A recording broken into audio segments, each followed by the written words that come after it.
I don't know about you, but after you hear something many times, it can be easy to start to lose the excitement and the awe of when you first heard something, right? And something happened in your family, and you shared it 20 times, and eventually maybe it's not quite as exciting as the first time you shared it. And I think this story can often have that same ring. We've heard it so many times that it sort of loses a little bit of the significance of this incredibly amazing event. Jesus taking 5 small loaves of bread and a couple little fish, feeding perhaps 15 to 20,000 people, including women and children. You talk about a miracle. And of course, the kicker was that after it was all over, they collect 12 baskets of food.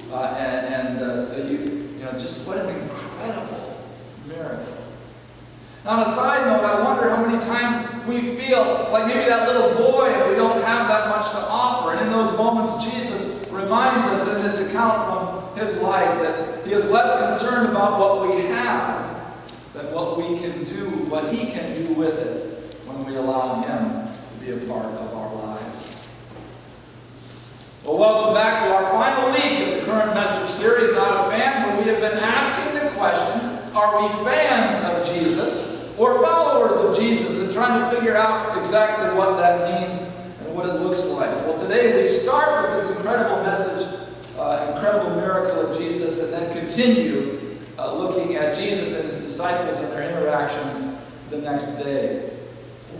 After that fulfilling dinner of bread and fish, it would have been getting pretty late to travel very far for many of the people if they had come very far, because they were on foot.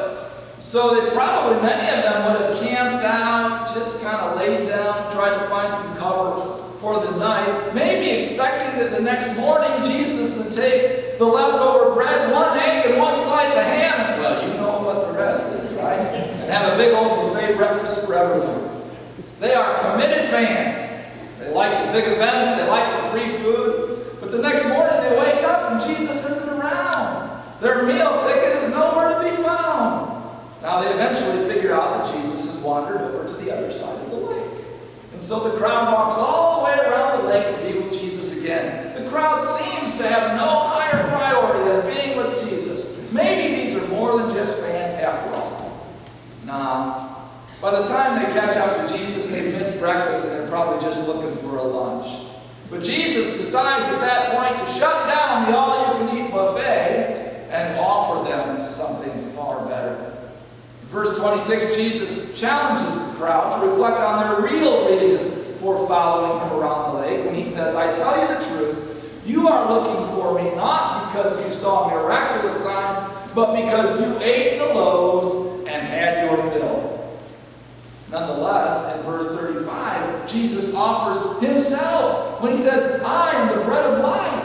Whoever comes to me will never be hungry. Whoever believes in me will never go thirsty. Of course, Jesus is not referring here so much to physical hunger and thirst, but to spiritual hunger, to a level of fulfillment and joy that is only possible in life through a relationship with him. How much better is that than food, right? But would that be enough for the people that Jesus was with that day? Would they accept him without the buffet? Were they really interested in becoming followers, or are they just hungry fans? And in that moment, the people had to decide, even though Jesus is no longer my meal ticket, will I follow him anyway? There is a strong subculture within Christianity in our very blessed nation that teaches if you just have enough faith, God will basically cover all your bills and heal you from all sicknesses. And thank God he often does provide for our bills, and he does often heal us and bring recovery, sometimes miraculously. And yet so often God uses those difficult and challenging places in our lives. When following Jesus is not necessarily about an easy life and a comfortable ride, to help us reflect on where we really are with him. You see, when Jesus is the only thing on the menu, you find out if he's the one you're really hungry for. You know when most fans of Jesus become followers of Jesus? It's not when everything is going great. It's when the challenges in life come. It's when those places where, where we realize that we can't do it all ourselves. In fact, during the easy times, during the smooth times, sometimes the difference between a Christian and the tax-paying, reasonably immoral non-Christian who lives next door may not look like all that much. But when times get tough and life gets challenging and we're broken and hurting, you find out that Jesus is really enough. See, that's often what separates the fans from the followers, but it's also what can turn fans into followers. When the bills are exceeding the income, when the kids are rebelling, when the pink slip arrives, when the divorce papers are filed, when trust has been broken by someone we love, when that dear loved one dies, when the doctor's diagnosis arrives, those are the times that people really begin to understand what Jesus meant when he said that he is the bread of life. In those places, this idea becomes more than just a nice flowery quote from Jesus. When we go all in and remain strong even when others are jumping ship, we really get it. That's when it really comes home for us as to what it means for Jesus to be the bread of life. And that's when we'll know where we are in terms of fans or followers.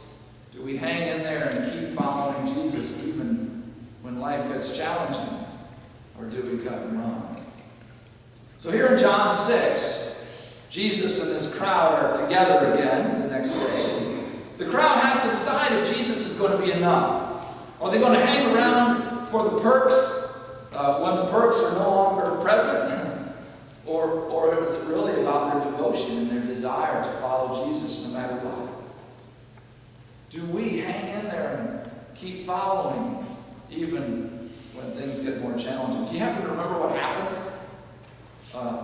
in that particular story? All the fans turn and go home. And we read at the end of chapter 6 and verse 66, it says, "From this time, many of his disciples turned back and no longer followed him." They like the food, they like the free show, they like the excitement. But when Jesus wipes all that off the table and offers himself and himself alone, they just aren't interested. Well, after many of that extended band of so-called followers had left, Jesus turns to those 12 that are closest to him, the 12 closest disciples, and he asks in verse 67, "Do you also wish to go away? Do you also wish to leave me?" It must have broken Jesus' heart to see so many walk away from his invitation. So many say, "No thanks, Jesus. If it's not about what I can get from you, I'm just not interested." He offers them the greatest gift in the world, himself. And they just aren't interested. How would it make you feel if you go on a date with someone? It's the first date. You take them out to the movies, and in this day and age, I don't care. It could be the girl taking the guy out to the movie, right? But you take someone out, you pay for their meal, you buy their popcorn, you buy their drink and snacks, and after the date, you ask them out again. They say yes. So you take them somewhere nicer this time. Maybe a nice restaurant. You tell them you can order anything you want off the menu. That's dangerous to tell me, by the way. And when the bill comes, you pay it. And after each day, you have more and more fun with this person, and you feel a real connection that there's something really happening here, really neat. This is going somewhere, and you think things are getting really serious, and so you plan a special date, and they agree, and you pick them up, and you take them to a beautiful park, and you go on a walk, and you talk, and you stop to sit on a bench, and you pour out your heart to them, and let them know how you care about them, and your desire to bring them joy and fulfillment in life. Just as you finish pouring your heart out to them, they look at you and ask, "Is this the date? When are we going to go have some fun?" And pretty soon you realize that they're just hanging around for the things that they could get out of you. For the movie tickets, for the free food and the entertainment. Just to have something to do. But not really all that interested in you. It might break your heart. Might also make you pretty angry. But deep down it would hurt pretty badly.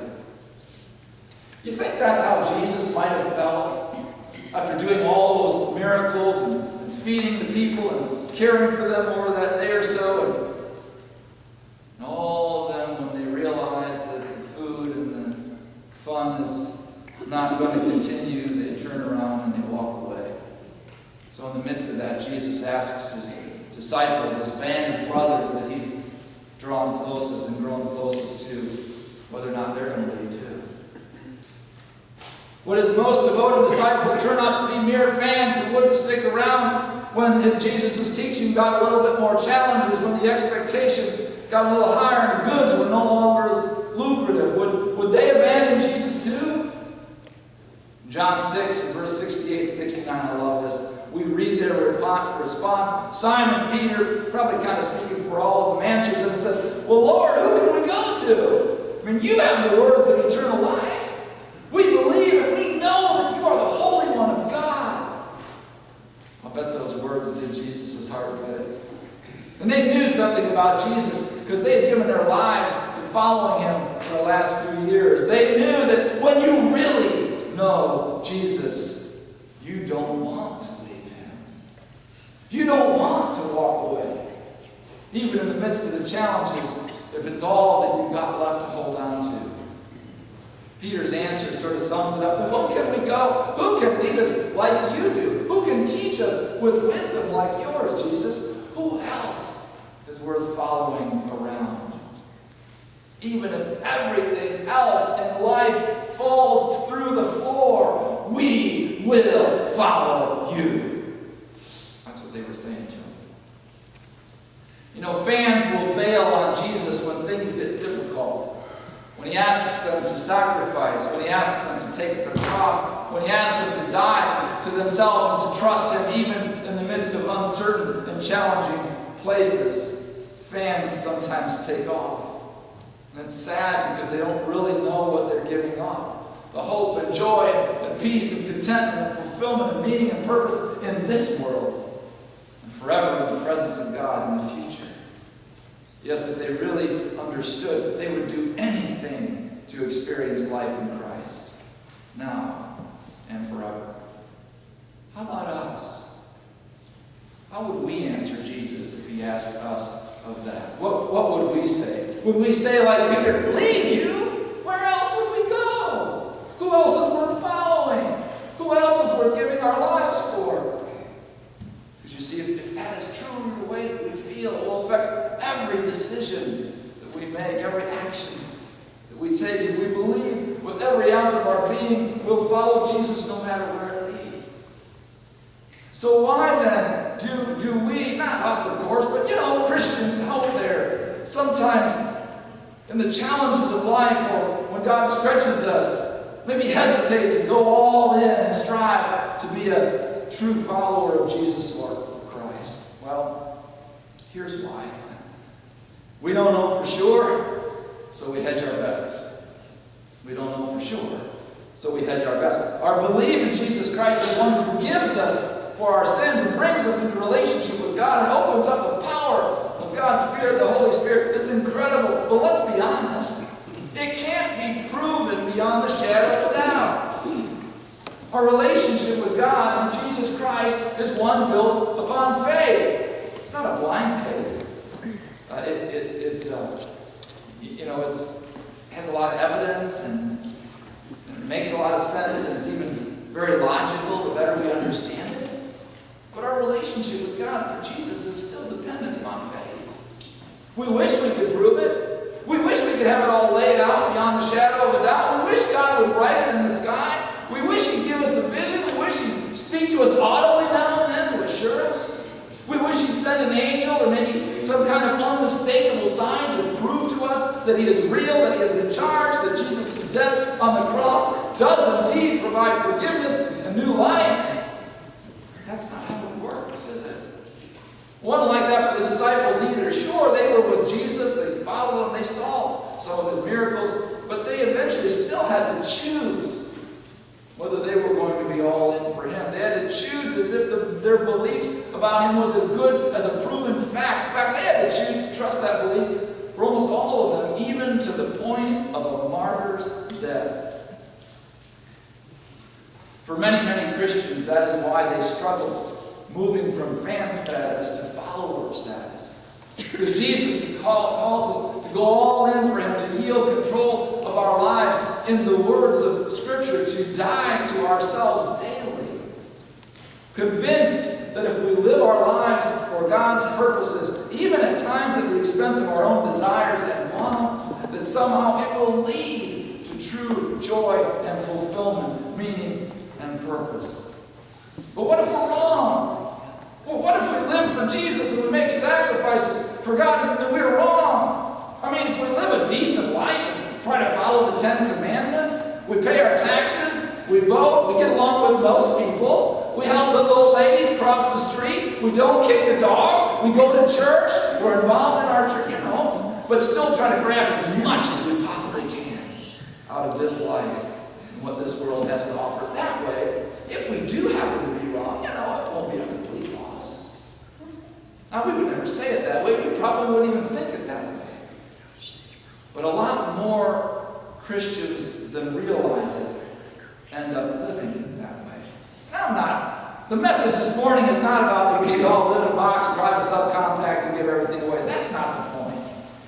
But if we believe that Jesus is the way, the truth, and the life, do we live as if it is a proven fact? If we aren't all that convinced of what we believe, we probably will not be willing to go all in. We just won't. Fans aren't really sure, so they kind of hedge their bets in case they're wrong. Followers live as if their beliefs are a proven fact. Now, I know that we aren't offered guarantees that we usually like to have in this world, right? But dear friends, Jesus does offer guarantees. Jesus guarantees that if you put your trust in him, he will never fail you or turn his back on you. Jesus guarantees that if you stake your life on his message of truth, he will make your life count in ways you could never otherwise dream of. Jesus guarantees that if you will put your trust and hope in him, that he will guide you to an eternity with God in heaven. And according to Jesus himself, he is the only one who can make those guarantees. But we still have to accept them by faith and live as if there was never a doubt. Well, friends, we have come to the end of this message series. Over these recent weeks, it's now time to answer the question for yourself that we have been pondering for some weeks now. Am I a follower or am I a fan? As we go to prayer, tell God right now where you are and your heart's desire of where you want to be. My heartfelt prayer is that every single one of us will be able to say without a doubt in our mind, I am a follower of Jesus. I am not a fan. May we pray. Dear God, thank you so much for sending your one and only Son, Jesus Christ, to die a horrible death on the cross, a sacrificial death for our sins, that we might know life abundant and eternal. Dear God, we pray that our heartfelt desire would be to be a follower of Jesus. And you would give us the ability each and every day to live into all that means in our lives. God, we know that we live by faith, but may we live as if we are absolutely assured of what we believe. And we're going to give you thanks for the way that you will continue to work in our lives as we seek to yield our lives to you. Dear God, may we each be able to say, we are not fans. We, by your grace and your strength, are followers of Jesus. In the name of the Father, and of the Son, and of the Holy Spirit.